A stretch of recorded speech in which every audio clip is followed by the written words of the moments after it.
Welcome to the solution of chess puzzle number 4. Last week I left you with this position on the board, and my question to you was, if you're white, what would you play?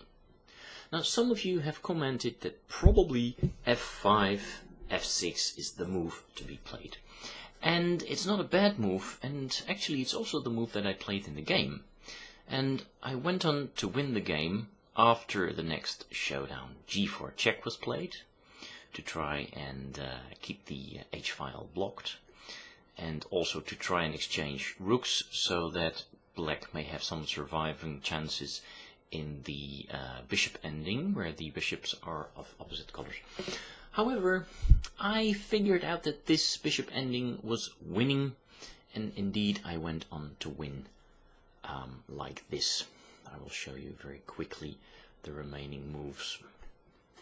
And after this nice breakthrough, I brought my king to the center, preparing also to promote one of my pawns, and here my opponent resigned. However, after f takes g5, which is the puzzle position, I had a much better and stronger move. And I don't know if some of you have seen it, but actually it is rook g4. Now this move is all the more surprising because it doesn't attack anything, it also doesn't take anything, but it is a quiet move. However, the quietness of this move is very, very high, you could say very strong. And yeah, I guess I missed it because I already had the coming showdown planned, the showdown we just saw. Well, of course, the big idea of rook g4 is to take on g5 with the h-pawn, and then just to simply play rook h4 checkmate. So, yeah, black needs to do something about that. His king on h6 is sitting there very vulnerable on the edge of the board, and white's threats all of a sudden are very real. Now let's look at some options. G takes h4, for instance, would be no good because of rook h4, so we immediately see the idea come to the light. Well, then what about king h7 trying to run? Well, then also f6 check would be very strong, king h8, and now f takes g7 simply wins a rook.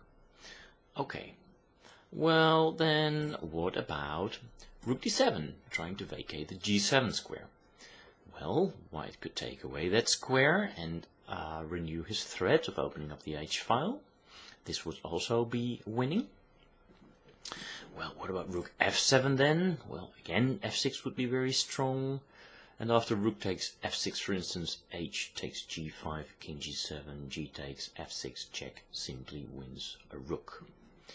Well, okay, so probably bishop e7 is the toughest then, to try and maintain g5. But now white continues with the aforementioned h takes g5, and after rook takes g5, vacating the g7 square, he first checks now on h4. Now of course rook h5 doesn't work because of an exchange on h5 and winning the rook on g8. So better after rook h4 would be king g7, but then the very fine check f6 again leads to a winning position. Now king f8, f takes e7 is simply winning, or king f7 also because of these moves, winning for white. So after f6 the best move is bishop takes f6. But now white continues in a very fine and subtle fashion. First he checks rook h7, and then after king f8, can you spot the win? I will count to 5. 1, 2, 3, 4, 5. Another semi-quiet move, switching from the g-file to the f-file, winning the bishop. Now black has one final check left. It's rook g3, but after king h2 it's very important that white is protecting the g2 square.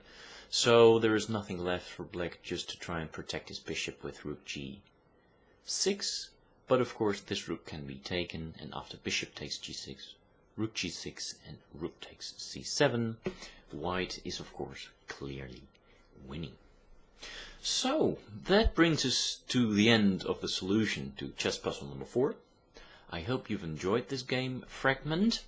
So, let's go back to the beginning and have a final look at this strong and quiet move, rook g4. So, next time, consider not attacking something or taking something. Remember, chess is not checkers, but consider playing a silent move. Thank you for watching, and please, until next time, bye bye.